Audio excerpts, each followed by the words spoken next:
guys ever wanted to explain yourself to someone, but all they wanted to do was just talk instead and, cut you off? Well, that's happening to my life right now. I can say I need help with something, and I will try to explain my problems to this one person, but all they want to do is find a solution and not make it any way to be more comfortable for me, and we continue on. What I'm trying to say is, a bore is a person who talks when you want him to listen. I play football, and it's kind of like I have certain problems during practice, and I like to explain to my coaches why I have those problems, but instead,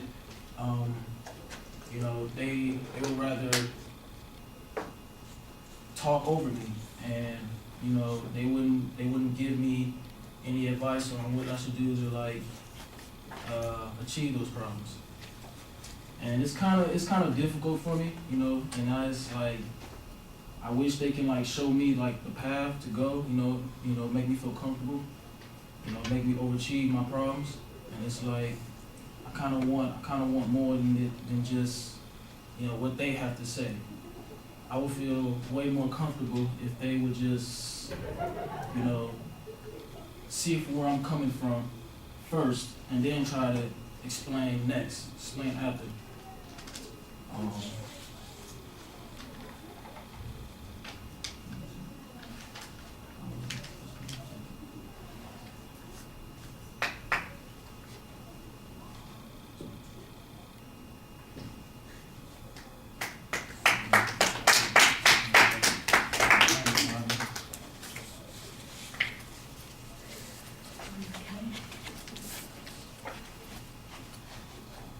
Oh no, that's your souvenir for the day. I'll tell you what, I'll sign it. That makes it more valuable on eBay.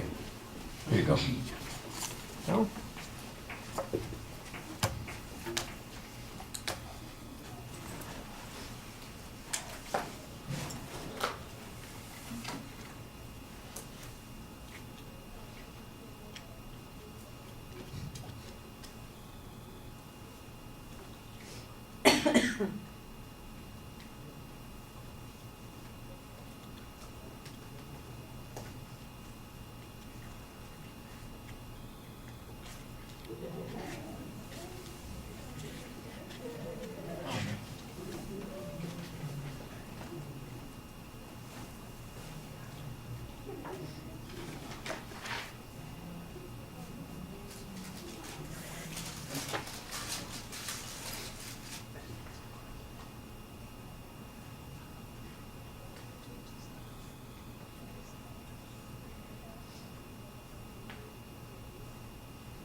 All right, well, the rhetorical question is okay. I thought that the example would have worked a little bit better if you could have provided some detail about what it is that you're talking about with that person at the beginning.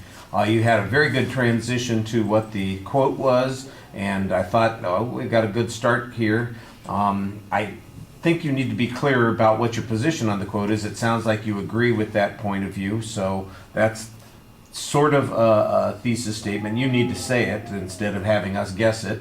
There isn't really any content set up. There's no preview statement in the presentation. I don't think that you've got a structure that you're going to follow. You've got an example that you're going to use, and you've got a singular example, and even that one lacks any detail. I like the idea that you are taking something specific that you know about, that you're not getting the feedback that you want from the coaches.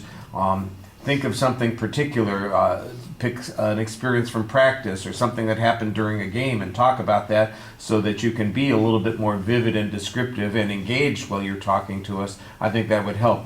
You probably need at least one other context in which you can apply this in order to make it a little bit more full as a speech for this particular assignment, and you don't really have that. The delivery issues, look, we can hear you pretty well. It's a small room. There's not a lot of competition, so that's not a problem. And you sounded fine while you were speaking. I do think when you get stuck you just slow down or come to a complete stop. At the end, I wasn't quite sure whether or not you were done. You need a much more definitive statement at the conclusion of the speech. And even if you just come back to the quote and tell us that, yeah, so I agree with this, that would be a more specific exit point and create less ambiguity as to what it is that you're trying to accomplish. Your eye contact was fine. It looked like you were trying to use your body movement a couple of times to emphasize a point or two, but really speak long enough or with enough examples to be able to tell how useful that was going to be. All right, that's that.